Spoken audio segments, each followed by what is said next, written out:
a shocking fact that I keep stumbling across is the fact that over 95% of Americans are not meeting their daily recommended fiber intake, which is just scary if you think about the health of everybody's gut microbiome as a result of that.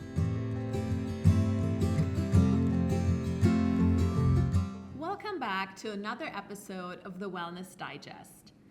When it comes to gut health, the internet is so full of new trends and, different pieces of information are floating around. But today, we're going to break down some of the buzziest words surrounding gut health and talk about whether they're worth your time and your money.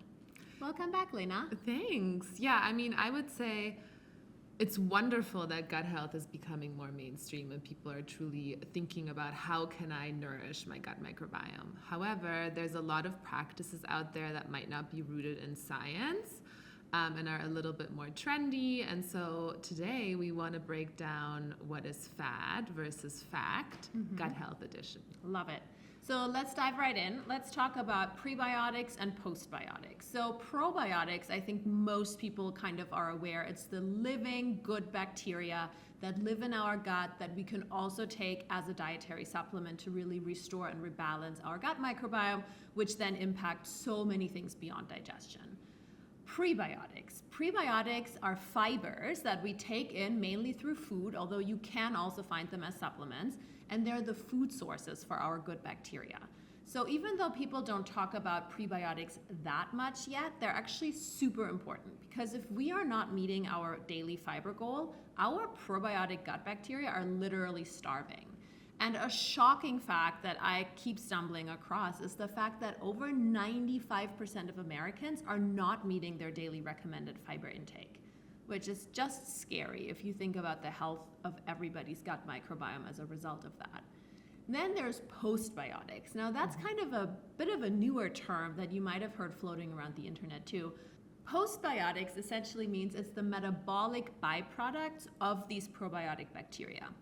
So it's the things that our probiotic bacteria produce and make in our body, sometimes by themselves and sometimes with the help of nutrients that we took in and that they're breaking down. A very common, buzzy, well-known postbiotic is butyrate, which is super important to protect our gut lining. It's really good for the energy production in our gut, but also extremely important for our cognitive health. So when we often get asked, like, do I take all three? But when I think about it, I would think about it this way. Prebiotics, very important because they're the food sources for our probiotic bacteria. Hopefully you can get them through your diet if you're paying a little bit of attention to, what you're consuming. Probiotics, also extremely important because you're stressing your gut microbiome through all these lifestyle factors, your diet, your stress levels, the medications, environmental toxins, the list goes on. So having something, basically a daily ritual to help rebalance your gut and protect it on a daily basis is super helpful. Postbiotics, in most cases, if you have a healthy, thriving gut microbiome, your own gut bacteria should be producing these postbiotics. So I like to think of it as like building my own factory in my gut for all these important postbiotics. However, there is a case to be made for people who have severely depleted their gut, have big gut issues, where it's a kind of a short-term thing where you are adding in postbiotics to kind of support on a short-term basis. Next, we'll dive into colostrum.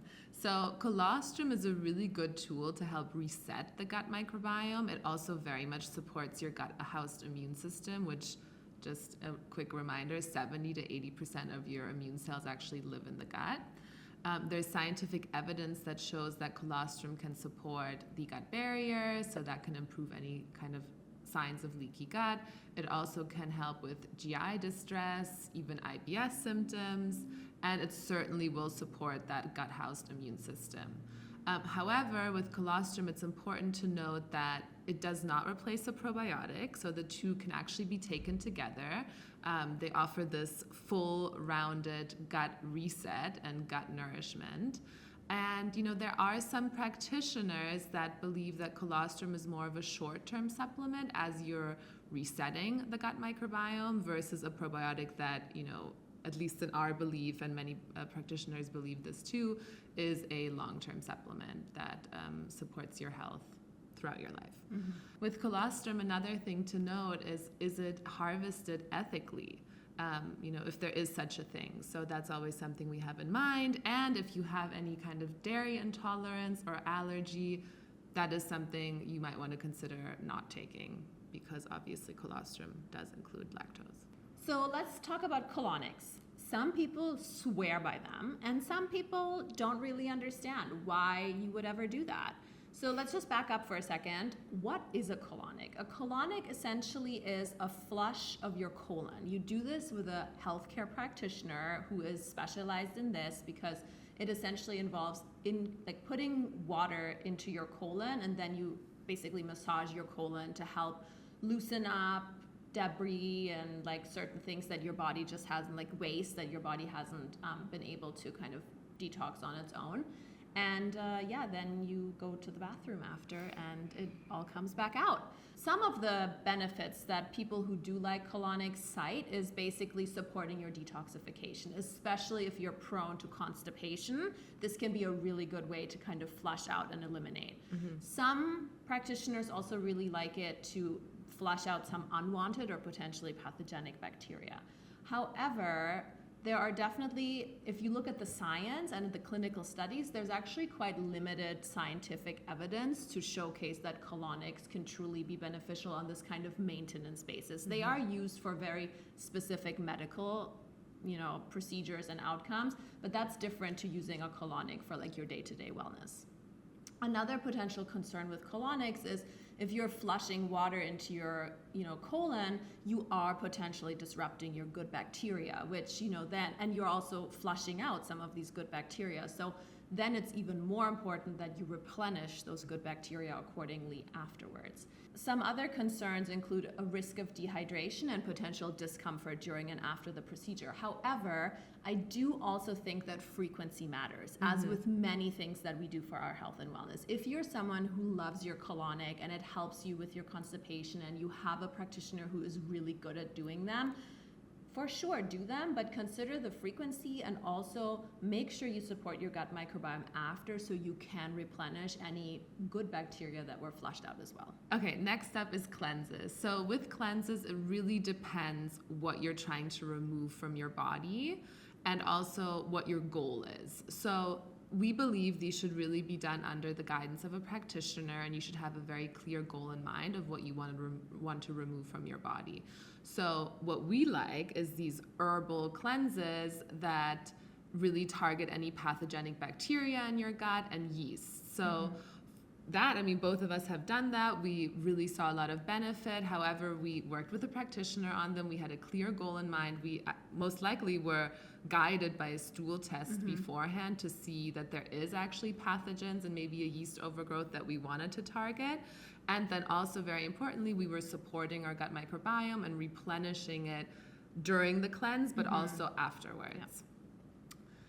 When you think of cleanses in terms of a juice cleanse that you're seeing online, that's something we are not a fan of and we would not recommend, especially when it comes to your gut, because a lot of these juices are very high in sugar and can actually fuel the growth of any bad bacteria, viruses, and yeast. So you're kind of doing the opposite of what you might want to be doing.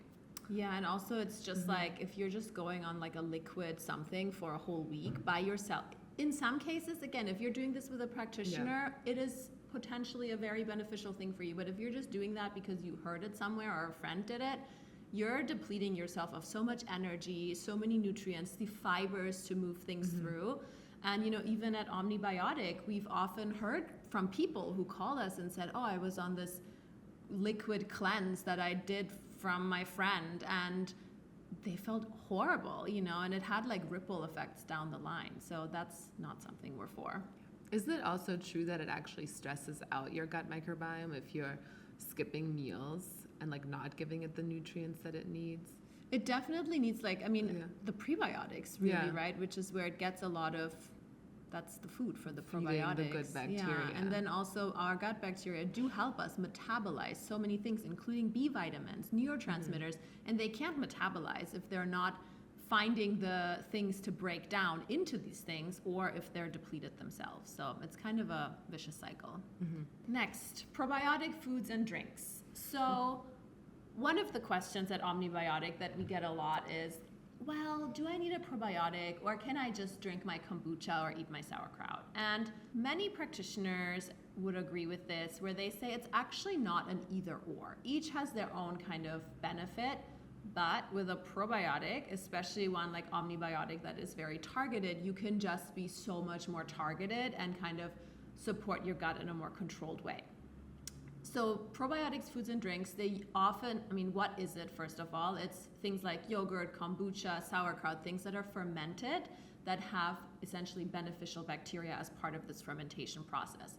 However, many times those bacteria are not the ones that can then colonize in your gut, because they're not actually coming from like human origins. And because of that, they're just transient. So you eat your yogurt, you eat your sauerkraut, and the bacteria stay there for a little bit, but essentially they quickly leave our body again. They can still have some benefits, but it's different than having your certain probiotic bacteria that essentially colonize in your gut and continue to do their good even after. The other concern with a lot of these probiotics foods is it's often actually quite a low amount of CFUs or colony forming units, so you're just not getting the same strength. And it's also unclear throughout the whole production process and until you actually find this product on your shelf and eat it, how many of these live cultures are actually still alive to a point where they can do good in your gut. So my approach, and I think many people share that, is I take my probiotic on the daily and I incorporate things like, in my case, dairy-free yogurt, as well as sauerkraut and some other fermented things into my diet, just for enjoyment because they're delicious. Yeah, another aspect with these probiotic drinks and foods is the sugar aspect, because a lot of them are just very high in sugar, and we've mentioned this before, sugar just fuels these bad bacteria, viruses, and yeasts, and you really don't want those in your gut. Yep. So now that we've covered some of these gut health trends, let's go quickly before we end into some of these core practices that will support and fuel your gut microbiome. Yeah, so I like to call these our golden rules of gut health, and they've really stood the test of time, and we still educate about them on the daily because these are practices you can incorporate in your day that nourish your gut microbiome and really help to fuel your health. So first and foremost, bacterial diversity and balance is key. So a gut microbiome that is balanced and diverse in these good bacteria is commonly associated with being well, living long, feeling good. Whereas a gut microbiome that is depleted and lacks diversity in these gut bacteria is often linked to various forms of disease. So one way to constantly restore and maintain this bacterial balance and diversity is by taking a premium probiotic, which is multi-strain, multi-species, and ideally has these targeted health benefits like Omnibiotic. Number 2, eat the rainbow. So I love this stat that I learned maybe a year ago. Try to incorporate 20 to 30 different fruits and vegetables in your diet throughout the week. And that seems a bit challenging. However, it can really be fun because you can, just right now, peaches are in season. Like I love to just add peach to a salad or switch up in the morning. I always have a fruit with, my eggs or smoked salmon or whatever. Switch up what that is. And you can very quickly get to that 20 fruits and vegetables a week. I agree with you, and for me, it also encourages me to try new things. Like I hadn't cooked with bok choy, for example, for a long time, and then eventually I was like, well, I keep seeing it in the grocery store. Let me come up with some recipes for it, and so it just mixes things up. And the benefit of eating the rainbow is that you're feeding your beneficial gut bacteria. Yeah, so true. So next, something maybe a little bit less intuitive, but so important, is managing your stress, and especially the chronic stress that builds up over time. We spoke in one of the last episodes about how much stress depletes our gut microbiome, and so finding ways to really mitigate that and manage that through practices like yoga, meditation, going on a walk, being in nature is extremely important. And another one, which is a very important topic, especially also to me, is just limiting the exposure to things that you take into your body that can disrupt your gut. That could be medications like antibiotics, but it can also be toxins that you get from your food, especially sprayed non-organic fruits and vegetables, and or even your water if you're drinking tap water that's been infused with all kinds of chemicals. So, and for many of these, again, as Lena touched on earlier, taking a high quality probiotic is such a simple and easy way to do that, in addition to, staying hydrated, getting your fiber, and managing your stress. All right, so in closing, let's recap what are the practices that are truly nourishing your gut versus the practices that are a bit more trendy and you might want to think twice about and be a bit careful with. So fact versus fad, gut health edition. Fact for us is colostrum. So again, it does not replace your probiotic. It is an add-on. So they complement each other. Yeah, they complement each other. Another fact, prebiotics and postbiotics. Again, they don't replace your probiotic, but the prebiotics really feed your beneficial bacteria. You want to try to get them through your diet. And the postbiotics, they're nice to have, but ideally you have a strong, robust microbiome with good gut bacteria that are producing these byproducts already. So you might not actually need to add this to your shopping list. Okay, so now, quote unquote, gut health fads, meaning these are practices you might want to be a bit cautious with.